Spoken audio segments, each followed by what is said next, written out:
नमस्कार दोस्तों, आप सभी का स्वागत है। आज लेकर आए हैं डे 2 हमारी जो डेली आंसर राइटिंग जो करंट अफेयर्स के माध्यम से हो रही है। तो आज डे 2 का हम लोग देखेंगे क्वेश्चन। तो यहाँ पर देखेंगे डे 2 बिना समय गवाए हुए। इसमें कह रहा है कि लोकतंत्र की सफलता चुनावी पारदर्शिता पर निर्भर करती है। यानी आप सोचिए, लोकतंत्र, वो भी विश्व की सबसे बड़ी लोकतंत्र भारत, और पूरे वर्ल्ड में सबसे सफलतम एग्जाम्पल अगर देखिएगा लोकतंत्र की तो वो भारत है। अब है कि लोकतंत्र की सफलता की या लोकतंत्र का सबसे पहला जो मुद्दा होता है वो चुनावी पारदर्शिता होता है। यानी लोकतंत्र निर्भर है चुनाव पे, और चुनाव की पारदर्शिता ही सर्वोपरि है। अगर चुनाव पारदर्शी नहीं हो तो फिर लोकतंत्र की सफलता असंभव है। तो इसी को लेकर देखिए कि ये क्वेश्चन है कि लोकतंत्र की सफलता चुनावी पारदर्शिता पर निर्भर करती है। क्लियर। अब यहाँ पर हम लोग को देखना है कि हाल ही में चुनाव आचार नियमों में किए गए संशोधन को उक्त कथन के आलोक में विश्लेषण करें। अब आपको क्या है कि यहाँ पर देखना होगा कि हाल ही में क्या चुनाव, जो हाल ही में आचार नियमावली है चुनाव से संबंधित, क्या उसमें संशोधन की गई है। तो सर्वप्रथम आपको करंट क्लियर होना चाहिए कि की गई है अथवा नहीं की गई है। अगर आपको पता होगा तो इस क्वेश्चन को लिख सकते हैं, अगर नहीं पता होगा तो फिर क्या है, आप बेवकूफ़ बना सकते हैं एग्ज़ाम में एग्जामिनर को। उसके बाद रिजल्ट आएगी तो आप खुद बेवकूफ़ बन जाइएगा। तो यहाँ पर देखिए, ये जो है द हिंदू का आर्टिकल है, द हिंदू का आर्टिकल है। क्लियर। यहाँ पर देखिए इसका लिंक भी दिया हुआ है। जब आपको उपलब्ध कराया गया होगा ये क्वेश्चन तो क्लिक करेंगे तो लिंक भी है। देखिए द हिंदू में कहता है कि why are the activist opposing EC's elections rule amendment explain.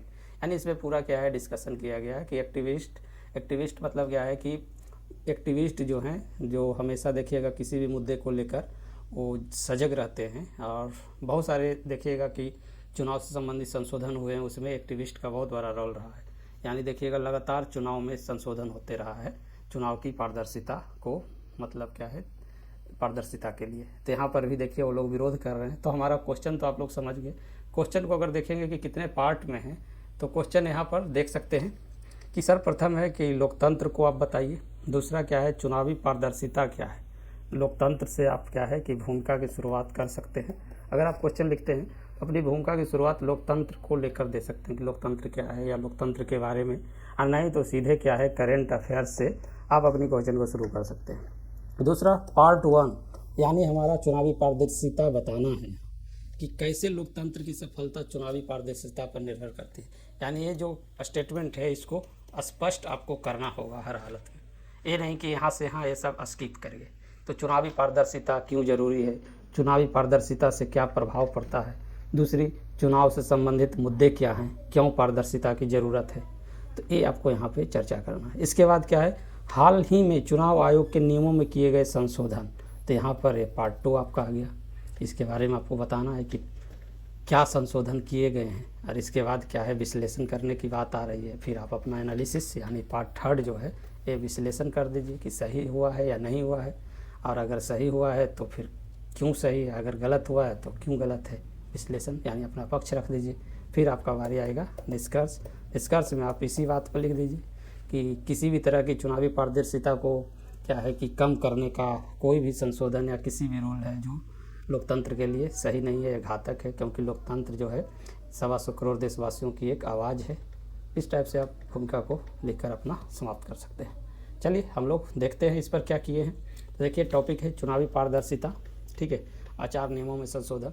तो भूमिका आपको बता ही दिए, करंट न्यूज़ के साथ उत्तर की शुरुआत कर सकते हैं। आपको हिंट हमेशा हमारे द्वारा दिया जाता है, नहीं अगर दे सकते हैं तो हम सिंपल लिख सकते हैं स्वतंत्र और निष्पक्ष निर्वाचन चुनाव किसी भी लोकतंत्र का क्या है आधार है। एक लाइन में एक बेहतरीन भूमिका आप लिख सकते हैं। देखिएगा बहुत सारा क्वेश्चन आपको आंसर वायरल हो रहा होगा यूट्यूब या कहीं भी, तो वहाँ देखिएगा इंग्लिश मीडियम वाले कर क्या रहे। इंग्लिश मीडियम वाले जो हैं शॉर्ट आंसर को कितना सिर्फ पैराग्राफ में, मतलब क्या है पैराग्राफ या फ्लो चार्ट में। तो एक नंबर का ये देखिए भूमिका इस तरह से। अगर इससे भी आगे बढ़ रहा है तो लिख सकते हैं भारतीय संविधान के अनुच्छेद 324 चुनावों के अधीक्षण निर्देशन और नियंत्रण का महत्वपूर्ण कार्य ईसीआई को सौंपा गया है। इससे भी आप कर सकते हैं, लेकिन ये ज़्यादा ज़रूरी नहीं है, ये आपका परफेक्ट है। चलिए आगे हम लोग देखते हैं कि चुनावी पारदर्शिता से संबंधित मुद्दे क्या हैं, यानी क्यों पारदर्शिता को लेकर लोकतंत्र के लिए। तो देखिएगा ये बहुत ही इंपॉर्टेंट है, इसको स्किप नहीं करना है क्वेश्चन।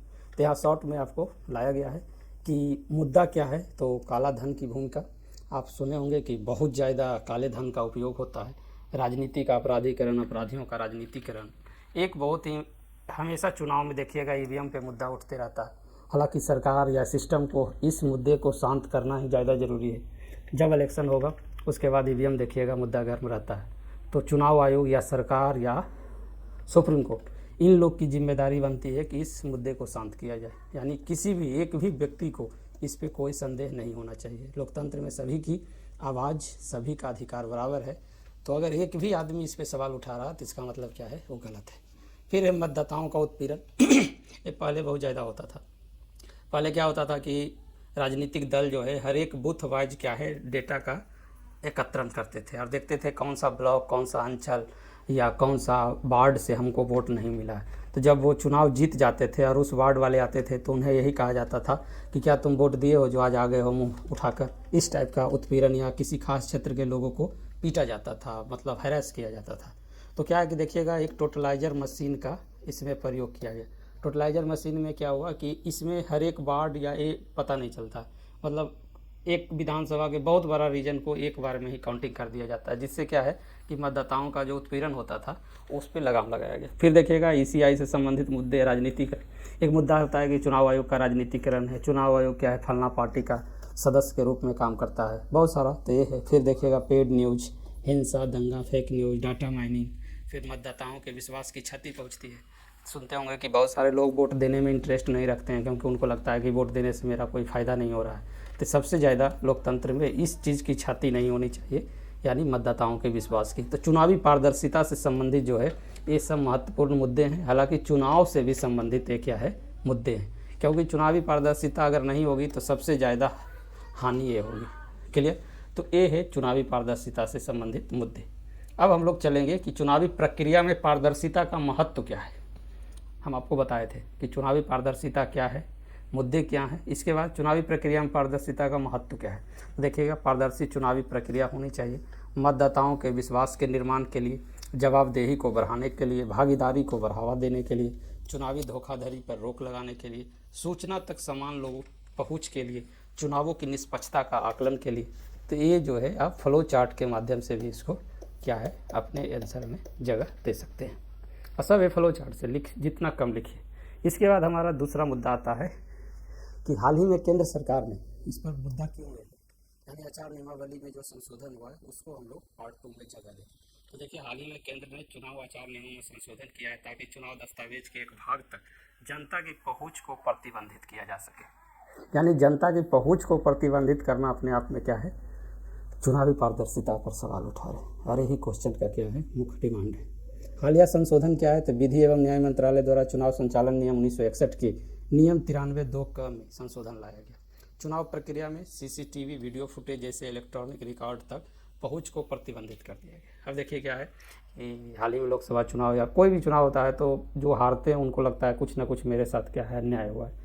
सरकार सिस्टम में है, सत्ताधारी दल क्या है, उनके साथ अन्याय किया है, वहाँ का सीसीटीवी वीडियो फुटेज ये सब। कभी कभी देखेगा कि ईवीएम की बदली हो गई है, इस टाइप का सवाल। तो इसके लिए क्या है कि मांग किया जाने लगा तो सरकार इस पर प्रतिबंधित कर देते हैं, यानी संशोधन चुनाव आचार नियमों में करते हैं। अब क्या है कि संशोधन कर दिया गया। अब आपको देखना है कि क्या है संशोधन सही है या गलत है। प्रभाव क्या होगा, इसका प्रभाव है कि नागरिक मतदाताओं के सूचना के अधिकार को प्रतिबंधित करता है। यानी जो फंडामेंटल राइट है क्या, आरटीआई, आप लोग मैसेज करके बताइएगा कि आरटीआई किस अनुच्छेद के तहत फंडामेंटल राइट है। ठीक है, तो देखिएगा नागरिक मतदाताओं के सूचना के अधिकार को ये क्या है, प्रतिबंधित करता है। प्रभाव यानी चुनाव पर्यवेक्षकों द्वारा प्रस्तुत रिपोर्ट, मतदान दिवस के बाद रिटर्निंग अधिकारियों द्वारा प्रस्तुत जांच रिपोर्ट, चुनाव प्रक्रिया सीसीटीवी एवं अन्य पे क्या है पहुंच जनता की क्या है प्रतिबंधित करता है। इसके बाद देखिएगा क्या है, तो चुनावी प्रक्रिया की अखंडता को नुकसान पहुंचाता है। क्या प्रभाव है, तो चुनाव आयोग पर जनता का भरोसा कम होगा एवं चुनावी प्रक्रिया में विश्वास की समस्या पैदा होगी, जिससे मतदाताओं का क्या है भागीदारी कमेगी। तो ये है। फिर ये सूचना तक पहुंच में असंतुलन, सत्ताधारी दल हो सकता है कि सभी सूचना प्राप्त कर ले सिस्टम में रहकर, और जो दूसरे विपक्ष हैं वो उनके पास कोई सूचना नहीं प्राप्त होगी। तो ये भी एक है। तो देखिएगा सत्तारूढ़ पार्टी को ऐसी जानकारी तक पहुंच प्रदान करता है जो दूसरे पार्टी के पास नहीं। तो सूचना तक पहुंच में समानता होनी चाहिए, तो उस समानता को यह असंतुलन करता है। तो आप यहाँ दे सकते हैं। अब है कि सुझाव आप यहाँ दे दीजिए अपने हिसाब से, यानी सफल चुनावी लोकतंत्र के लिए चुनावी पारदर्शिता और प्रशासन में संतुलन आवश्यक है। पारदर्शिता और गोपनीयता सुनिश्चित करने के लिए चयनित सामग्री को जनता के साथ साझा किया जा सकता है। यानी जहाँ भी संदेह जनता को या किसी भी पार्टी को हो रहा है कि हमारे साथ न्याय नहीं हुआ, अन्याय हुआ है, तो गोपनीयता सुनिश्चित करने के लिए चयनित सामग्री को जनता के साथ साझा किया जा सकता है। न्यायपालिका द्वारा मामले दर मामले आधार पर संवेदनशील सूचना तक निगरानी की जा सकती है।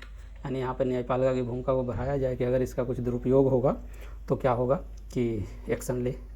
निष्कर्ष तो सुझाव को, यही सुझाव का कुछ पॉइंट को आप निष्कर्ष के रूप में दे सकते हैं।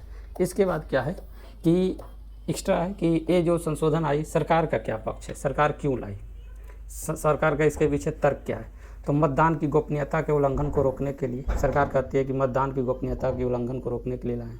मतदान केंद्र के अंदर सीसीटीवी फुटेज के संभावित दुरुपयोग को रोकना, यानी गंभीर परिणाम विशेषकर जम्मू कश्मीर या नक्सल एरिया में हो सकते हैं, प्रभावित क्षेत्रों जैसे संवेदनशील क्षेत्रों में। तो बताइए, जम्मू कश्मीर और नक्सल प्रभावित एरिया को आधार बनाकर पूरे देश में अगर ये लागू किया जाता है तो सवाल उठेंगे। इसी उठते सवाल पर एक क्वेश्चन पूछा गया है। तो इस तरह से इस क्वेश्चन को आप लिख सकते हैं और मुझे लग रहा है कि इम्पोर्टेंट हो सकता है, क्योंकि ये देखिए संबंधित है, द हिंदू की आर्टिकल है। इस पर डिटेल अगर आप लोग पढ़ेंगे तो और भी ज़्यादा समझ आएगा और एक तरह से क्वेश्चन के वे में आपको प्रस्तुत किया गया। चलिए फिर मिलते हैं इसके बाद दूसरे क्वेश्चन पे। आप लोग एक टेलीग्राम चैनल है, टेलीग्राम चैनल को ज़रूर ज्वाइन कर लीजिए। वहीं पे आपको क्या है कि ये सभी का मतलब दिया जाता है, ठीक है। वहीं पे टेलीग्राम चैनल देखिए ये है BPSC 70 मेंस ET लिखिएगा तो आ जाएगा। चलिए तो मिलते हैं फिर, धन्यवाद।